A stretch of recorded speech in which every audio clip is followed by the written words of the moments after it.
क्या हाल है बेटा? सेकंड ईयर केमिस्ट्री ठीक ठाक हो? खैर खैरियत से हो?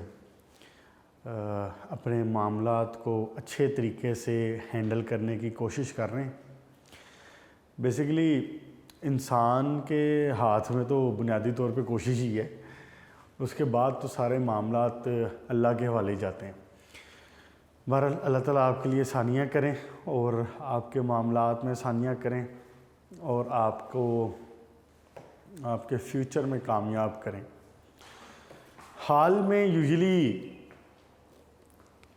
कामयाबी तो ऑब्वियसली हाल में भी हो सकती है, लेकिन हाल में चूँकि हम उस वक्त से गुज़र रहे होते हैं ना, तो इसलिए उस वक्त की मुसीबत या उस वक्त की तकलीफ़ हमें ज़्यादा फ़ील हो रही होती है। जैसे मिसाल के तौर पे अब आप पढ़ रहे हैं तो आपको इसके लिए मेहनत करनी पड़ती है, आपको मुमकिन है रात भी जागना पड़ती हो, आपको मुमकिन है कोई फैमिली के फंक्शन भी अवॉइड करने पड़ जाते हो, बहुत सारे मौक़ों पे ऐसा हो जाता है। इसलिए हाल की तकलीफ़ हमें ज़्यादा नज़र आती है और हम कोशिश कर रहे होते हैं कि अल्लाह ताला इसके बदले में हमें जो है ना फ्यूचर में वो एक अच्छा मामला और आसानियाँ अता फरमाए।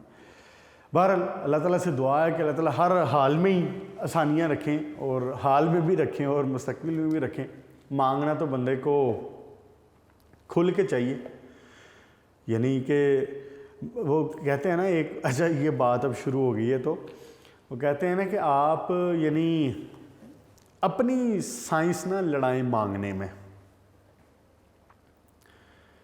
मैं कहना ये चाह रहा हूँ कि आप अल्लाह से जब मांग रहे हो ना, तो अल्लाह से ये ना मांगे कि या अल्लाह मुझे यानी 400 नंबर दे दे, या मुझे जनाब 1 करोड़ रुपया दे दे, या मुझे जनाब 1 कनाल का घर दे दे। यूजुअली ऐसे ही हम लोगों की दुआएं यूजुअली ऐसी होती हैं। या हमें ये ना मतलब कहें कि आप अगर आखिरत के लिहाज से भी कहते हैं तो आप ये ना कहें कि आप जनाब मुझे जन्नत अता करें। बुज़ुर्ग ये कहते हैं कि आप उसमें अपनी जो जहन है ना वो नहीं लड़ाएं, आप अपनी औकात को ना देखें, आप अपनी हैसियत को ना देखें, आप उसकी हैसियत को देखें जिससे आप मांग रहे हैं। और उसकी हैसियत तो यानी कि कमाल है, उसकी हैसियत तो मतलब बेइंतहा है और बेशुमार है। आप अल्लाह से कहें कि अल्लाह आप हमें अपनी यानी अपनी शान के मुताबिक अता करें, आप हमें जन्नत ना दें, आप हमें जन्नतुल फिरदौस दें, आप हमें 1 करोड़ ना दें, आप हमें हलाल की कमाई का मतलब बेशुमार और बरकत वाला रिज़्क़ अता करें। आप हमें 400 नंबर ना दें, आप हमें यानी कि बेतहाशा नंबर दें। मांगने के लिहाज से बंदे को यूं बात करनी चाहिए, स्पेसिफाई और स्पेसिफिक चीज़ों के लिहाज से जो है ना बात, हम अपने आप को एक मुकीद कर लेते हैं। जैसे वो एक जुमला शायद आपने सुना हो कि अल्लाह ताला समटाइम कहते हैं कि मैं तो आपको जनाब फलों का या फूलों का टोकरा देना चाह रहा हूँ और आप मुझे कह रहे हैं कि जनाब आप मुझे 1 किलो फल दे दें। मैं तो आपको पूरा टोकरा देना चाह रहा हूँ और आप मेरे से रोज़ 1 किलो फल मांगते हैं।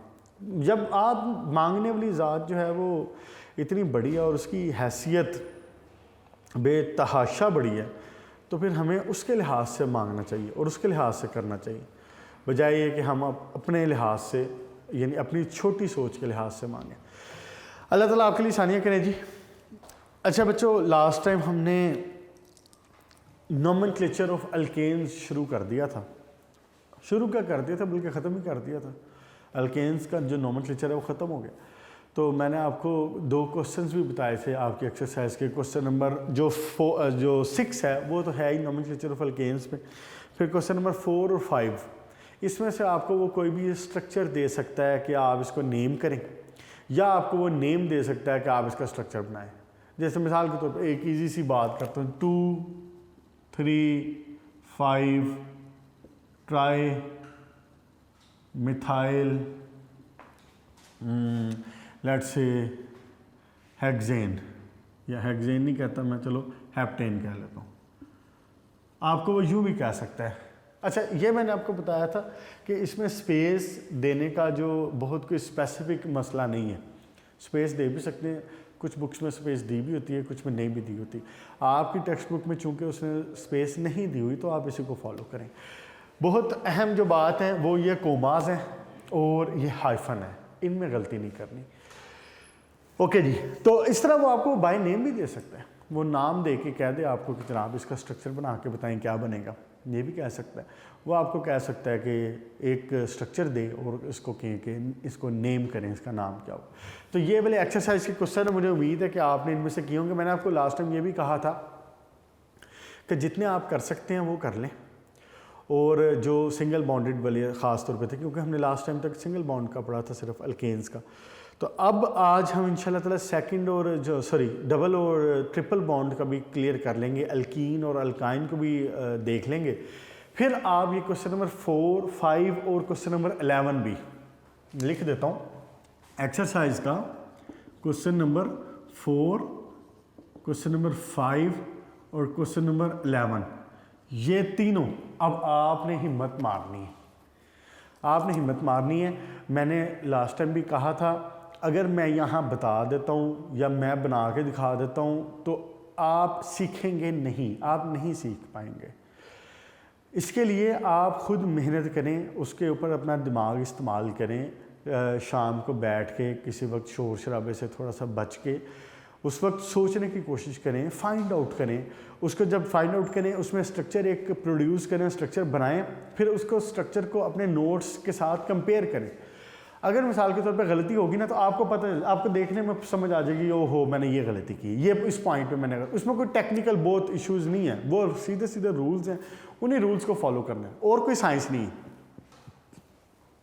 उसको उससे नोट से कंपेयर करें और उसके बाद जनाब अली अगर फिर भी अगर किसी जगह पे आप समझते हैं कि सर इसकी मुझे तो समझ ही नहीं आ रही, कॉन्सेप्ट ने उसको नहीं पकड़ पा रहा, तो ऑब्वियसली हम जस्ट आपके कॉल अवे हैं, आप कॉल कर लें, मैसेज कर लें, व्हाट्सअप कर लें।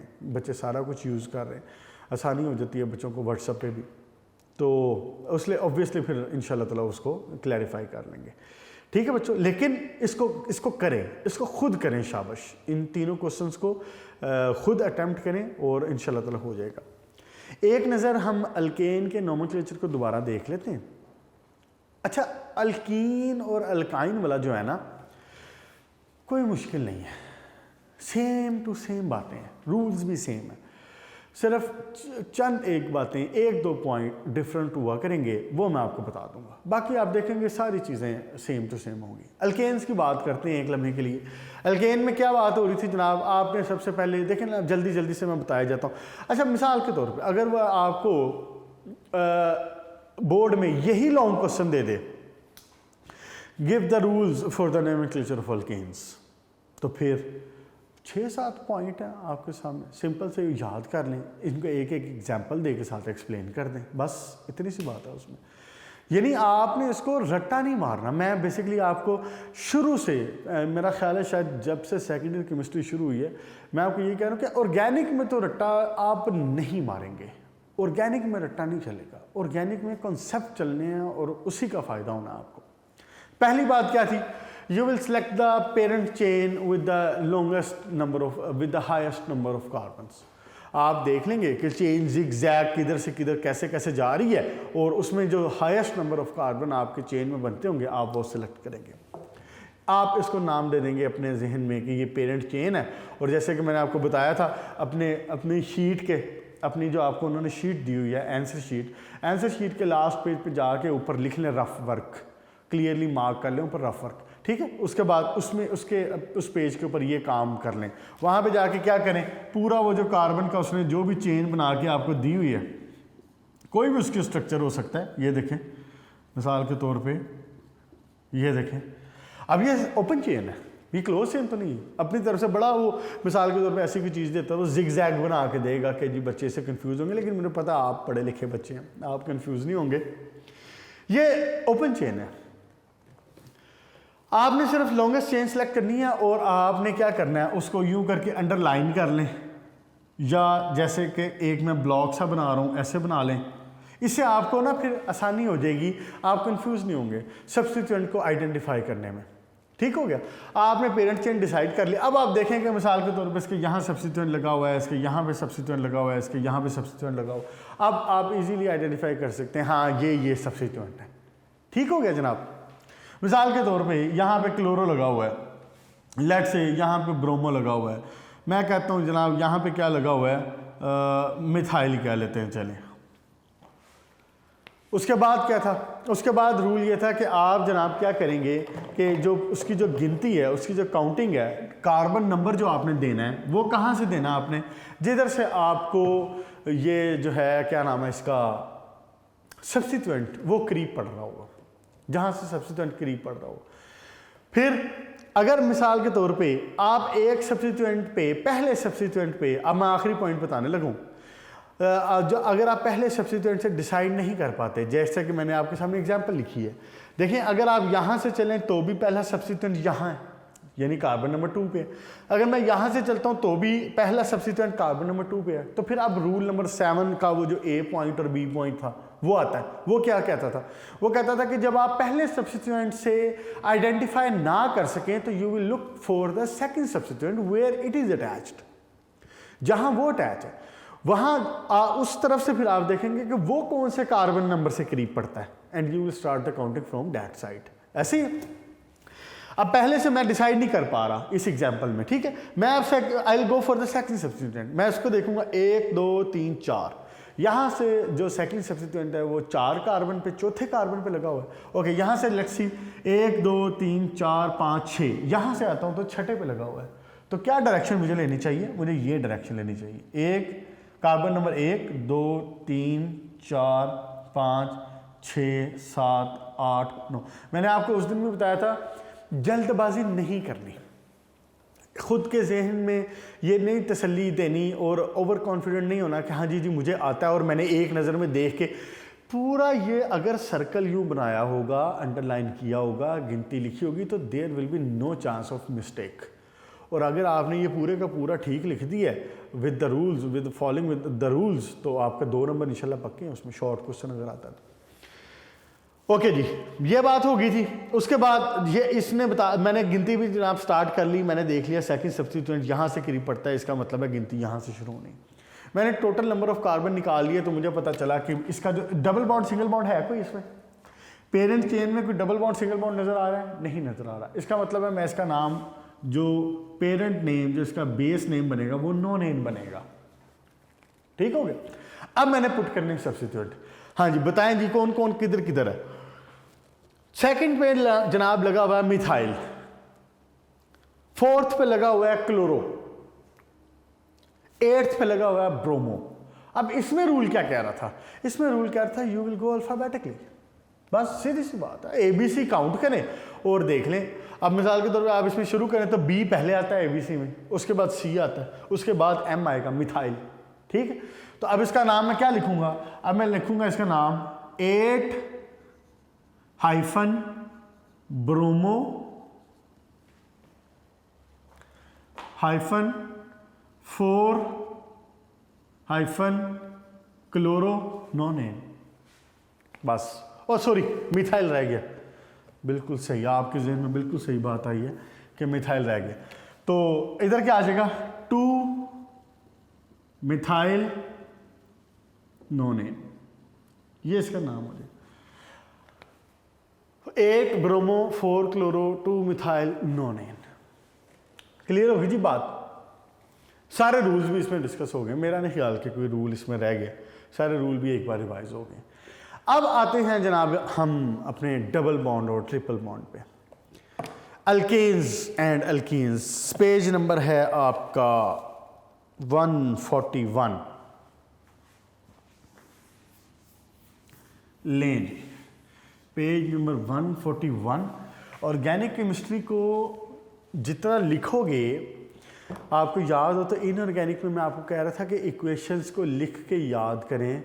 क्यों कह रहा था, वो आपकी मजबूरी थी, वो इक्वेशंस आपको लिखे बगैर याद ही नहीं होनी थी, नहीं याद होती, लिखे बगैर याद नहीं होती, उसको लिखना पड़ता है इक्वेशंस को। यहाँ पे मैं आपको कह रहा हूँ कि यहाँ पे भी लिखें, लेकिन यहाँ क्यों लिखना है, यहाँ मजबूरी से नहीं लिखना, यहाँ शौक से लिखना है। इसको शौक से लिखें। अगर आप इसको शौक से लिखेंगे, इंटरेस्ट लेके लिखेंगे, आपको ऑर्गेनिक केमिस्ट्री इतनी इंटरेस्टिंग लगनी है, आई एम श्योर कि आपको इतनी इंटरेस्टिंग लगनी है कि आप में से भी बहुत सारे बच्चे कहेंगे कि ज़रा हम आगे केमिस्ट्री की फील्ड में जाना चाहते हैं। केमिस्ट्री की फील्ड वैसे ओवरऑल कोई गलत फील्ड, कोई बुरी फील्ड नहीं है। नोमेनक्लेचर ऑफ केमिस्ट्री की फील्ड जो है ना, बड़ी वास्ट इसकी एप्लीकेशंस हैं। एक्चुअली हमारे यहाँ ये कॉन्सेप्ट बना हुआ है कि जी या तो ज़िंदगी डॉक्टर की है या तो ज़िंदगी इंजीनियर की है।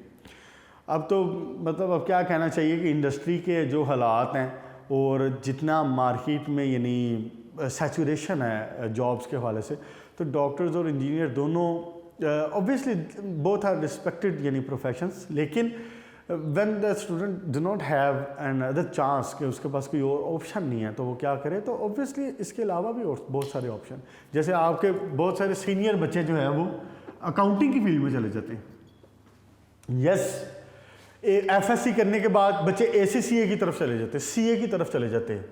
Usually we do not see like that, हम नहीं देखते नॉर्मली, बच्चे प्रेफर नहीं करते ख़ास तौर पे एफएससी करने के बाद कि वो अकाउंटिंग में चले जाएँ, एसीसीए करें या सी, लेकिन that is one of the best field, मतलब बहुत अच्छी फील्ड है वो। जिनको इंटरेस्ट हो डिजिट्स के साथ और कैलकुलेशंस के साथ ऑब्वियसली वो जा सकते हैं। और केमिस्ट्री के हवाले से तो फिर मैंने बताया आपको कि केमिस्ट्री का जो स्कोप है वो उसमें केमिस्ट्री का जो स्कोप है वो आपका जनाब इंडस्ट्री में भी बेतहाशा है। अगर मैं ये कहूँ कि शायद ही कोई इंडस्ट्री हो जो केमिस्ट के बगैर चल सकती हो, तो मेरा ख्याल है कि ये गलत नहीं होगा। करीब करीब हर इंडस्ट्री में केमिस्ट्री इन्वॉल्व है, वहाँ पे केमिस्ट की ज़रूरत रहती है। और उसके बाद इंडस्ट्री के अलावा आप फार्मास्यूटिकल की साइड पे आ जाएं, आप ये हॉस्पिटल्स की साइड पे आ जाएं, उसमें बायोकेमिस्ट्री के हवाले से आ जाएं, molecular biology, molecular genetics, biochemistry, इन सब की बुनियाद बेसिकली केमिस्ट्री इन्वॉल्व होती है। और उसके बाद फिर आपका जो दूसरी तरफ आपका टीचिंग का स्कोप की तरफ आ जाएं, आप गवर्नमेंट जॉब्स की तरफ आ जाएं, बेतहाशा गवर्नमेंट की जॉब्स भी आती हैं केमिस्ट्री के हवाले से। फिर टीचिंग के स्कोप भी बिल्कुल ऑब्वियसली आपके सामने। फिर आप यानी एक और आप उसमें अपना बीएस करें, एमएस करें, एमएस के बाद आप पीएचडी की तरफ जा सकते हैं, पीएचडी केमिस्ट्री करें, उसमें आप रिसर्च की तरफ जा सकते हैं, you will be a doctor, उसमें भी आप डॉक्टर कहलाएंगे, डॉक्टर फलां जो भी आपका नाम। तो पीएचडी अगर आप कर लेते हैं तो भी आपके नाम के साथ डॉक्टर लग जाता है। तो इस लिहाज से केमिस्ट्री कोई वो नहीं है, ऐसा नहीं है कि कोई अच्छी फील्ड नहीं है। तो इसलिए आप इसकी ऑर्गेनिक की इक्वेशंस को इंटरेस्ट लेके समझ के लिखेंगे ना, तो फिर you will find your interest, surely आपको अच्छा लगेगा। इसलिए इसको सर पे नहीं चढ़ाना, इससे जान छुड़ाने की कोशिश नहीं करनी।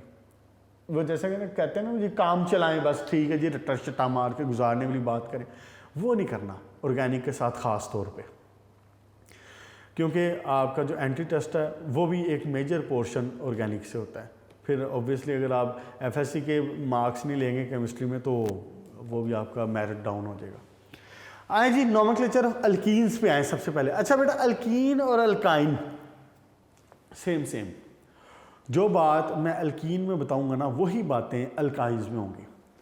अल्कीन्स हैं क्या? हमें ये पता है कि अल्कीन्स आर डबल बॉन्ड्स। जहां पे देखें, alkane was the saturated compounds, alkane saturated compounds थे, अल्कीन और अल्काइन दोनों अनसैचुरेटेड कंपाउंड हैं। अब मैं किसी जगह पे ये वर्ड यूज़ करूँगा, ठीक है, कहीं मैं कहूँगा कि ये एक इसमें अनसैचुरेशन मौजूद है। व्हेन आई विल से कि इसमें अनसैचुरेशन मौजूद है, इट विल मीन कि देयर इज सम डबल और ट्रिपल बॉन्ड, ठीक है। अनसैचुरेशन मीन डबल और triple bond, saturated mean single bond. तो अब इसमें अनसैचुरेटेड कंपाउंड हम शुरू कर रहे हैं। अल्कीन और alkyne both are unsaturated compound.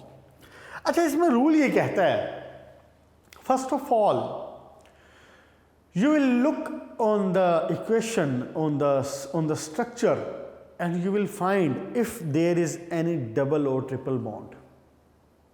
यानी अभी जैसे मिसाल के तौर पे मैं आपके सामने ये इक्वेशन लिखता हूँ, इसको थोड़ा सा मैं समझाने के लिए अगर यूं करूं तो it will not be bad.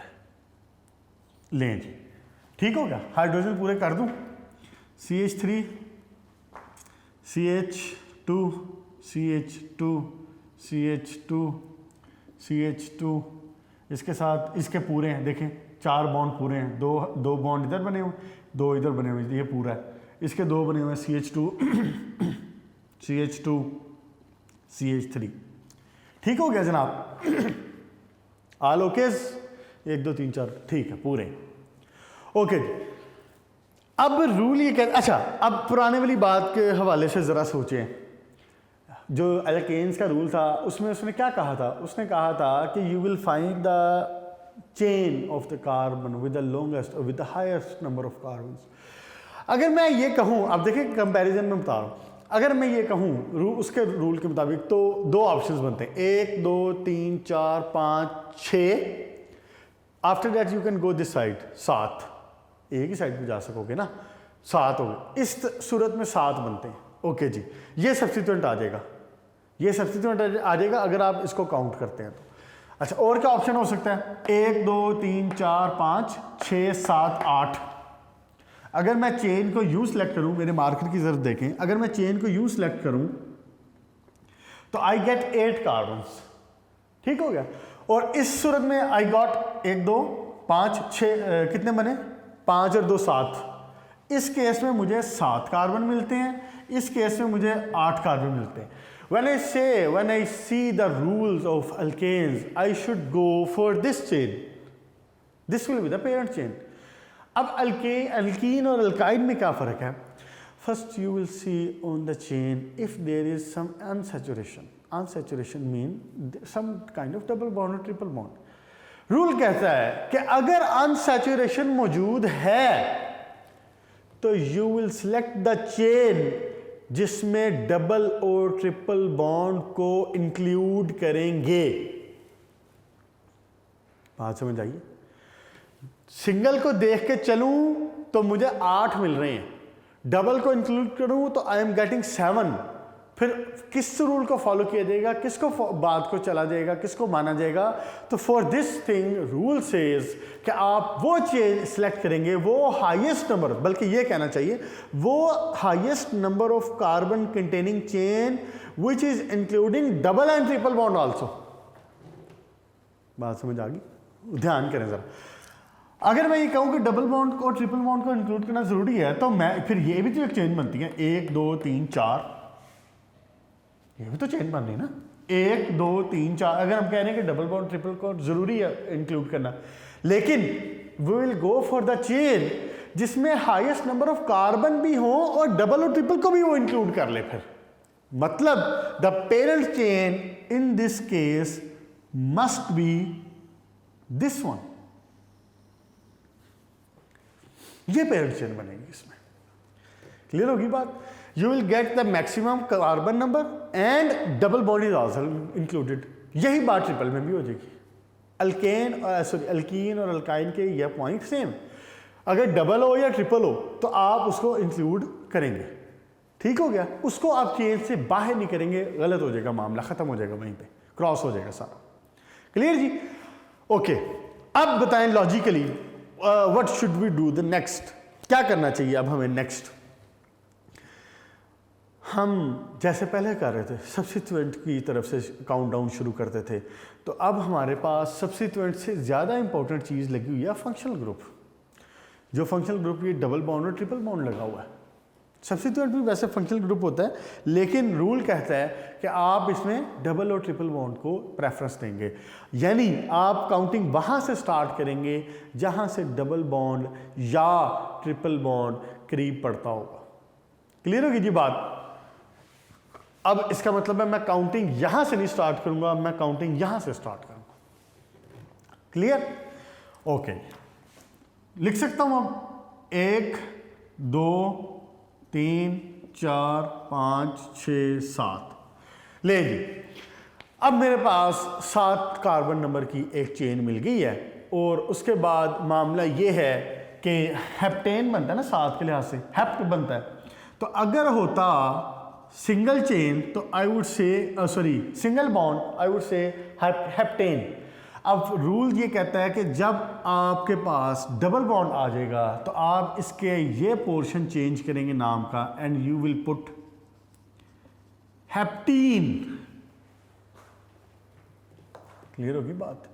क्या आप इसका नाम सिंगल बॉन्ड के केस में you are putting heptane, double आ गया यू विल पुट हेप्टीन, अगर ट्रिपल होता तो आप यहां पे हेप्टाइन पुट करते।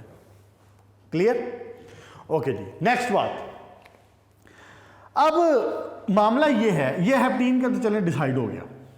अब मामला ये है कि डबल बॉन्ड तो दो कार्बन्स के दरमियान में होता है।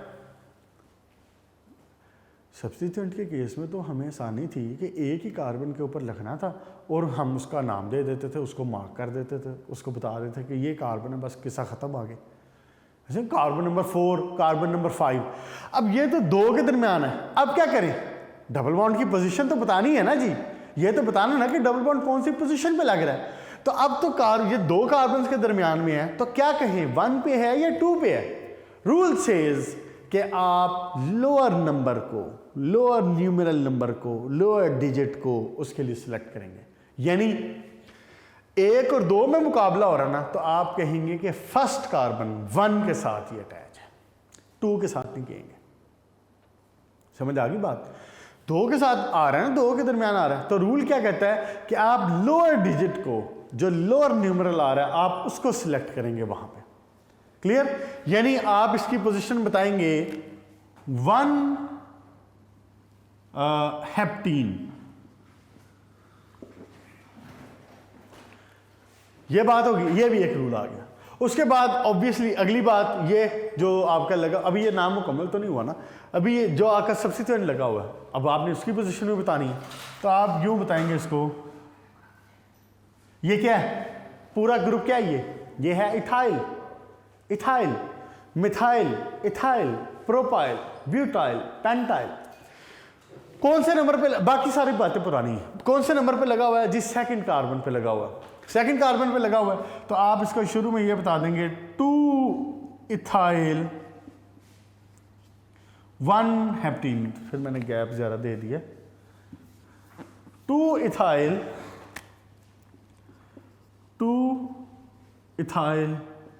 1 हेप्टीन।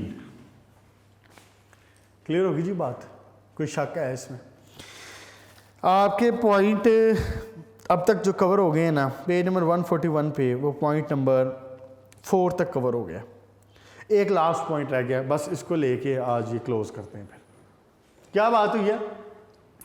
आपने कार्बन नंबर भी बता दिया, आपने डबल बॉन्ड की पोजीशन भी बता दी, आपने उसमें ये रूल भी देख लिया, आपने ये बात भी देख ली कि जी यहाँ पे आपने डबल बॉन्ड की पोजीशन तो बतानी है ना, तो आपने ये बता दिया कि जी 1 हेप्टीन, इसका मतलब है कि 7 कार्बन वाली चेन में एक पोजीशन पे फर्स्ट कार्बन के साथ जो ईन है, ईन मतलब डबल बॉन्ड, ईन लगा हुआ है। तो इसके अलावा आपने बता दिया कि जी इसके साथ एक सब्स्टिट्यूएंट अलग से भी है, और वो सब्स्टिट्यूएंट कहाँ लगा हुआ है? वो 2 पे लगा हुआ है, और वो इथाइल है, 2 इथाइल 1 हेप्टीन। ऐसे ही अब सिनेरियो ये भी तो हो सकता है जो मैं आपके साथ बनाने लगा हूँ, मिसाल के तौर पे गौर फरमाएं जरा।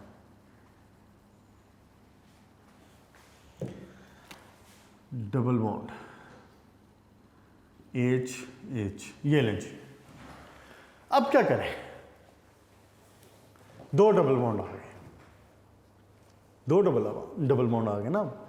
अब क्या मामला बनेगा?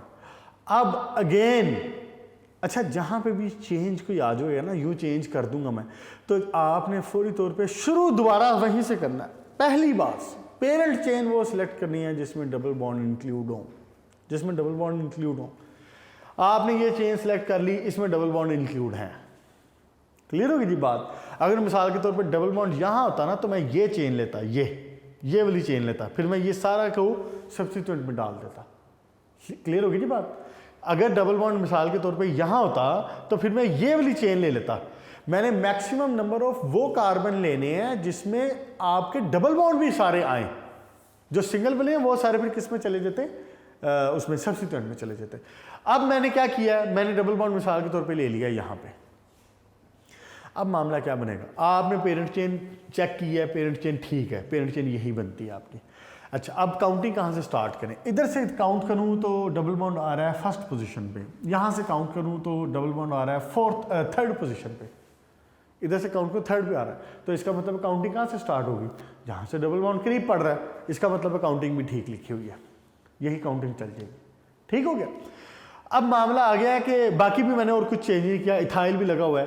अब मामला आ गया कि ये जो डबल बॉन्ड है इसकी पोजीशन बतानी है। इसके लिए रूल ये है, आप पहले तो लिखेंगे सिंपल 2 इथाइल, लिख लिया जी। उसके बाद आपने बताना है कि डबल बॉन्ड कहां कहां पे लगा हुआ है, दोनों पोजीशंस बतानी, दोनों की पोजीशन बतानी। देखिए कि डबल बॉन्ड कहां कहां लगा हुआ है, 1 और 2 के दरमियान है, तो वो हमने रूल डिसाइड कर लिया है, अनाउंस हो गया है, क्लैरिफाई हो गया है कि जी वी विल सेलेक्ट 1, हम क्या नाम देंगे 1। ओके जी। 4 और 5 के दरमियान लगा हुआ है, क्या लेना चाहिए इसमें? 4, लोअर नंबर को लेंगे। अब इसको क्या कहूंगा, मैं कहूंगा 2 पे लगा हुआ है ना, 1 4। अब जो बच्चे कह रहे हैं ना कि इसका नाम लिखूं डायहेप्टीन, वो बच्चे गलत कह रहे हैं, इसका नाम डायहेप्टीन नहीं लिखेंगे। उसकी वजह यह है कि अगर मैं डायहेप्टीन लिखता हूं तो वो जो डाई है, अगर मैं लिखूं डायहेप्टीन तो वो डाई दोनों के साथ आ रहा है, हेप्ट के साथ भी आ रहा है और इन के साथ भी आ रहा है। It cause confusion. केमिस्ट्री में हम आपको पता है कि कंफ्यूज तो हम रखते ही नहीं है, कंफ्यूजन वाली बातें जो है ना हम वो पहली फुर्सत में क्लियर कर देते हैं। हम इसका नाम लिखेंगे, ये गलत है, ये नहीं आएगा, ठीक। हम इसका नाम लिखेंगे 1,4 हेप्टा डायईन, इसका ये नाम लिखा जाएगा। क्लियर होगी बात। एग्जाम्पल यहाँ पे देख लें, इसने 1,3 ब्यूटाडाइन की लिखी हुई है, मैंने ज़रा और एक्सप्लेन करके लिख दिया बात को, तरीका यही होगा क्या। अब इसका नाम क्या होगा, 2 इथाइल हाइफन 1,4 हेप्टा, अलग से बताया जाएगा कि हेप्टा 7 कार्बन है। उसके बाद डाई 2 इन, डाईन यानी 2 डबल बॉन्ड लगे हुए हैं और वो किस पोजीशन पे लगे हुए हैं, 1,4 पोजीशन पे लगे हुए हैं। अब इस नाम का दुनिया में ये एक ही कंपाउंड होगा और दुनिया में ये एक ही स्ट्रक्चर होगा। आप कहीं पे जाके कहें 2 इथाइल, मुझे भाई साहब किसी केमिकल स्टोर पे जाएं और उसको कहें मुझे 2 इथाइल 1,4 हेप्टा डाईन लेना है, तो वो आपको यही केमिकल, यही स्ट्रक्चर, यही जो कंपाउंड है प्रोवाइड करेगा। क्लियर होगी जी बात। आज इसको इतनी रखते हैं, नेक्स्ट इंशाल्लाह ताला हम थोड़ा सी नज़र मारेंगे अल्काइंस के ऊपर। मैंने आपको शुरू में भी कहा था कि will not go very fast, ख़ास तौर पे चैप्टर 8 में मैं कोशिश करूँगा कि हम आहिस्ता चलें, क्योंकि 8वें चैप्टर में मोस्टली थिंग्स आर बेसिक, बहुत सारी बातें बुनियादी तौर पे आ जाएंगी, कॉन्सेप्ट आ जाएंगे, बस जहन में रखते जाएं। फ़ायदा अपना ये करें कि उसको जहन में रखें, उसको याद करें। जहाँ पे चीज़ थोड़ी पढ़ा रहा होता हो ना, उसका मकसद बेसिकली ये होता है कि आपको याद करने का टाइम ज़्यादा मिल जाए, आप उसको एब्जॉर्ब अच्छे तरीके से कर लें। आज क्या बात हुई है नोमेनक्लेचर में, हमने ये देखा है कि ऑब्वियसली हम कार्बन, लॉन्गेस्ट कार्बन तो हाईएस्ट कार्बन नंबर तो सिलेक्ट करते थे, लेकिन जब डबल बॉन्ड या ट्रिपल बॉन्ड होगा तो हम वो चेन सेलेक्ट करेंगे जिसमें हायर कार्बन नंबर तो हो लेकिन साथ में डबल बॉन्ड या ट्रिपल बॉन्ड भी इंक्लूड हो, वो पेरेंट चेन होगा। फिर we will start the counting from the side we are getting the double bond closer, जहाँ से पहले हमें क्लोज मिल रहा है, यानी कि यहाँ से कार्बन 1 पे आ रहा है, अगर इधर कहीं हो तो ये जैसे ये है तो कार्बन 3 पे आता है, तो हम स्टार्ट कर देंगे काउंटिंग यहाँ से। उसके बाद फिर रूल कहता है कि आप देखें ना कि जी डबल बॉन्ड तो 2 कार्बन्स के दरमियान है, तो वो 2 कार्बन्स कौन से हैं, वो 2 कार्बन मिसाल के तौर पे कार्बन नंबर 1 और 2 दोनों है। तो अब कहाँ पे लिखा जाए, डबल बॉन्ड की पोजीशन कैसे मार्क की जाए, तो lower carbon number, lower numeral digit पे उसको सिलेक्शन की जाएगी। यानी कि मैं ये कहूँगा कि 1 कार्बन के साथ इन लगा हुआ है, ठीक हो गया। उसके बाद फिर ये बात होगी कि अगर कहीं पे डबल बॉन्ड 2 आ जाएं तो उसका क्या रूल होगा। उसका तरीका, हम जो सिंपल आपके पहले सब्स्टिट्यूएंट लगे हुए हैं या नहीं लगे उनका मामला निपटा लेंगे पहले, उसके बाद आप बताएंगे कि जी इस और इस पोजीशन पे इतने कार्बन नंबर की चेन के साथ डाईन लगा हुआ है, 2 इन लगे हों, आप इसको डाईहेप्टीन नहीं लिखेंगे, डाईहेप्टीन विल बी रॉन्ग, हेप्टाडाईन। क्लियर होगी जी बात? यहां तक इसको रखें। एक्सरसाइज के क्वेश्चन देखें, 8 दोबारा देखें और उनमें जिनमें सिर्फ डबल बॉन्ड वाले मामला आते हैं वो हैंडल करें, उनको डील करें, उनकी प्रैक्टिस करें। अपना बहुत सारा ख्याल रखें। इंशाल्लाह नेक्स्ट लेक्चर में मुलाकात होगी। Good luck.